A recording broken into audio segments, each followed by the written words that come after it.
नारायण नारायण नारायण। साथियों नमस्कार, आप देख रहे हैं आपके YouTube चैनल सनातन संस्कार। हमारा लक्ष्य है सत्य का स्थापना करना, सनातन वैदिक धर्म के प्रति हो रहे लगातार कठोराघात का समुचित जवाब देना एवं सत्य को सरल भाषा में आप सभी तक पहुंचाना, यही हमारा लक्ष्य है।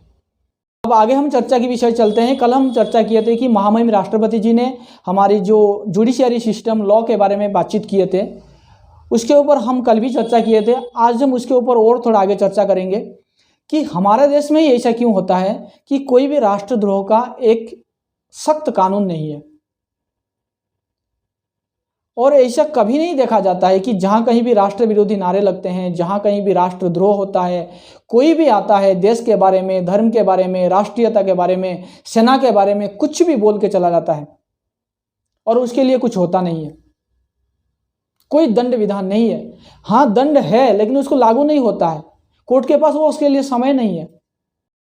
हमारे देश की सरकार को, हमारे देश की न्याय व्यवस्था को इजराइल से सीख लेना चाहिए कि इजराइल ने अपने ही देश की एक एक्ट्रेस को देश विरोधी नारा देते हुए और देश विरोधी तत्वों के साथ में रैली में खड़े होने के लिए उसका पैर पर ही गोली मार दी और उसको अपाहिज कर दिया, चल भाई अब तो हॉस्पिटल चल।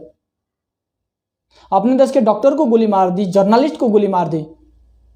क्यों? क्योंकि तुमने देश विरोधी तत्वों के साथ में खड़े क्यों होते हैं। तो हमारे देश में बिल्कुल उल्टा है।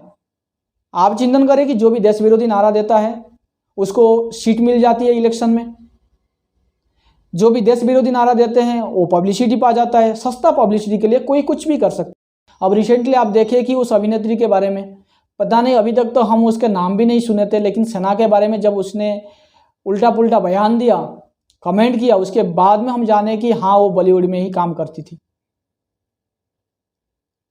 तो इस प्रकार के लोगों के लिए हमारे देश में सख्त कानून क्यों नहीं है? क्या हमें ये नहीं लगता है कि इस कानून को हमें पहले बनानी चाहिए? क्या ये सारे चीजें सुप्रीम कोर्ट के पास आता नहीं है? क्या उनके कान नहीं है?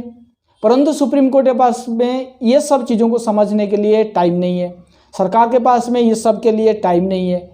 लेकिन सुप्रीम कोर्ट के पास में मंदिरों में कितने चढ़ावा जाते हैं, वो मंदिर का चढ़ावा को स्टेट को देना और उसको पब्लिक के लिए काम पे लगाना, उसके लिए समय है।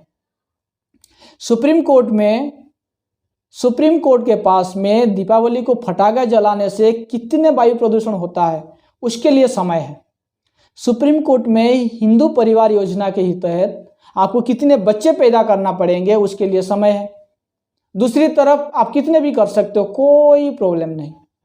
सुप्रीम कोर्ट के पास में और भी कई सारे जरूरी मसला है, परंतु सुप्रीम कोर्ट ने इन सब मसलों में अपनी राय व्यक्त करने के लिए आसान समझता है। तो ये हमारी न्याय व्यवस्था है।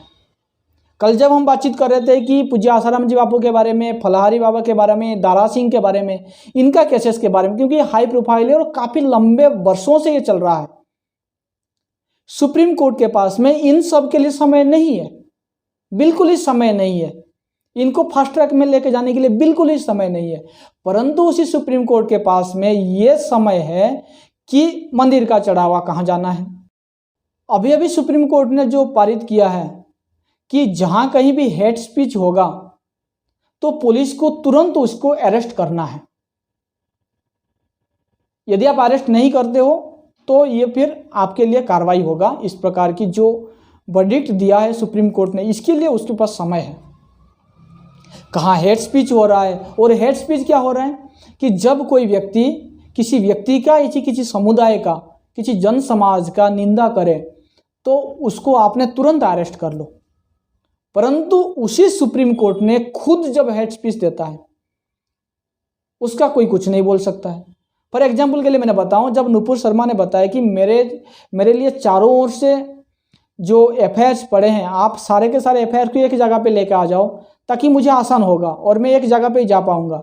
हर जगह मुझे जाने में मेरे जान को खतरा है। परंतु सुप्रीम कोर्ट ने उसको उल्टा बोला कि तेरे लिए तो ये सब कुछ हुआ है, देश में चारों ओर तुम्हारे लिए तो दंगा हो रहा है, तुमने ही ये सब कुछ किया है।